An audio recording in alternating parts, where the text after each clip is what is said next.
saya Pendeta Samuel Mauntu dalam program Inspirasi dan Motivasi Infinity Ministry. Puji Tuhan.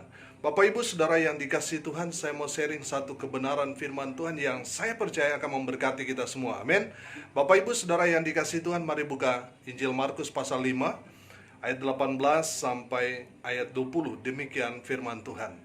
Pada waktu Yesus naik lagi ke dalam perahu, orang yang tadinya kerasukan setan itu meminta supaya ia diperkenankan menyertai dia. Yesus tidak memperkenankannya, tetapi ia berkata kepada orang itu, "Pulanglah ke rumahmu, kepada orang-orang sekampungmu, dan beritahukanlah kepada mereka segala sesuatu yang telah diperbuat oleh Tuhan atasmu, dan bagaimana ia telah mengasihani engkau."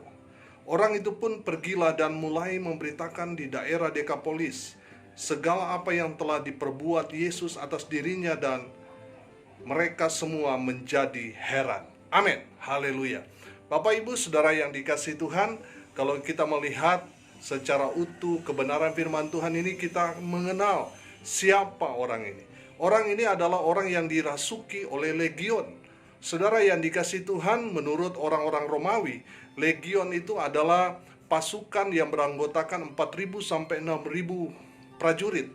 Saudara bayangkan, ada kisaran ribuan roh jahat yang ada di tubuh orang ini, sehingga orang ini sangat-sangat meresahkan orang-orang Gerasa pada saat itu, sehingga kematian orang ini sangat-sangat dirindukan oleh semua orang Gerasa pada saat itu. Mereka menganggap bahwa orang ini adalah sampah masyarakat. Saudara yang dikasihi Tuhan, pada malam hari sebelum kapal Tuhan Yesus berlabuh di Gerasa bersama murid-muridnya, apa yang terjadi? Saudara yang dikasihi Tuhan, ada ombak yang besar melanda perahu yang ditumpangi murid-murid Tuhan Yesus. Saudara yang dikasihi Tuhan, saya belajar bahwa semakin banyak tantangan, ini menandakan kita akan mendapatkan sesuatu yang luar biasa. Amin.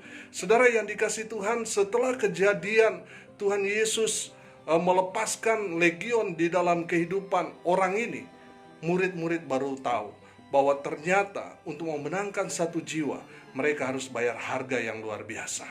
Saudara yang dikasihi Tuhan, dari kebenaran firman Tuhan ini kita belajar bahwa manusia lebih berharga daripada dunia ini. Amin.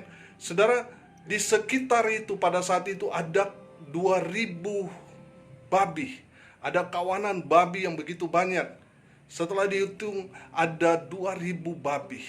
Saudara, ketika Tuhan Yesus mau mengusir roh jahat yang ada di dalam tubuhnya, roh jahat itu meminta supaya roh jahat itu merasuki babi-babi itu. Saudara yang diberkati Tuhan, Tuhan Yesus mengiyakan. Saudara, kalau kita mau melihat di sini, ya, bagi pandangan orang, babi-babi itu lebih berharga daripada orang Gerasa ini. Karena orang Gerasa ini sangat-sangat meresahkan, menjadi momok, menjadi hantu di Gerasa pada saat itu. Mereka merindukan kematiannya. Saudara, tetapi bagi Tuhan Yesus, orang Gerasa ini, orang yang dirasuki roh jahat ini, orang yang dicap orang gila, orang jahat pada saat itu, berharga di mata Tuhan. Sehingga Tuhan memilih menyelamatkan satu orang gila ini daripada 2.000 kawanan babi itu. Saudara, kalau kita mau hitung 2.000 babi itu dikali satu ekor 2 juta, berarti 4 miliar.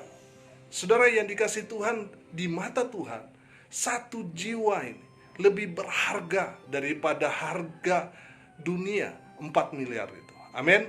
Bapak Ibu Saudara yang diberkati Tuhan, dalam kebenaran firman Tuhan ini kita belajar bahwa apapun keadaan saudara, di mata Tuhan, saudara itu berharga lebih daripada dunia ini. Amin. Haleluya. Bapak Ibu Saudara yang diberkati Tuhan, setelah dia dipulihkan oleh Tuhan, dia mau mengikut Tuhan, dia mau menjadi murid Tuhan.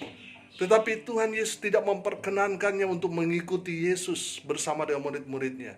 Tuhan Yesus memerintahkan dia untuk pergi, kembali ke kampungmu, kembali ke keluargamu, ceritakan apa yang Tuhan Yesus telah lakukan di dalam kehidupannya. Saudara yang dikasihi Tuhan, orang yang dicap gila, orang yang dianggap teroris oleh orang-orang Gerasa pada saat itu. Dia pulang dan dia menceritakan apa yang Tuhan Yesus lakukan kepada dia, yang dulunya gila, dulunya dirasuki roh jahat, tetapi sekarang pulih total. Saudara yang dikasihi Tuhan, sehingga orang ini jadi berkat, jadi saksi Tuhan. Firman Tuhan berkata bahwa dia memberitakan Dekapolis, 10 kota, saudara yang dikasihi Tuhan. Ini yang mencengangkan. Saudara yang dikasihi Tuhan, saya mempelajari. Setelah saudara belajar dalam Injil Markus ini, saudara lihat dalam pasal 6. Di sana ada peristiwa di mana Tuhan Yesus memberi makan 5.000 orang. Saudara, menjadi pertanyaan buat kita, dari mana 5.000 orang itu? Saya mempelajari ayat ini dan saya menemukan bahwa 5.000 orang itu datang dari Dekapolis, dari 10 kota, hasil dari penginjilan orang yang dicap sampah, orang yang dicap orang gila, orang yang dicap tadinya tidak berguna, tetapi dia jadi berkat di Dekapolis. Dan 5.000 orang itu yang hadir adalah orang-orang yang dimenangkan orang Gerasa ini. Saudara yang dikasihi Tuhan, saya mau katakan begini. Saudara berharga di mata Tuhan. Saudara lebih baik hidupnya daripada orang Gerasa ini. Artinya apa? Kita berarti punya potensi yang lebih daripada orang Gerasa ini. Kita harusnya lebih daripada dia. Karena kita sehat, karena kita bisa melakukan segala aktivitas dengan sadar. Saudara yang dikasihi Tuhan, mari kita berkarya buat Tuhan. Mari kita pergi memberitakan kabar baik. Mari kita ceritakan apa yang Tuhan Yesus telah lakukan dalam kehidupan kita. Saya percaya saudara yang dikasihi Tuhan, kalau kesaksian kita murni untuk memuliakan Tuhan, maka Tuhan akan berkati, sehingga orang yang mendengarnya, mereka jadi berkat, dan mereka jadi percaya kepada Tuhan Yesus. Sampai jumpa di lain kesempatan. Tuhan Yesus memberkati.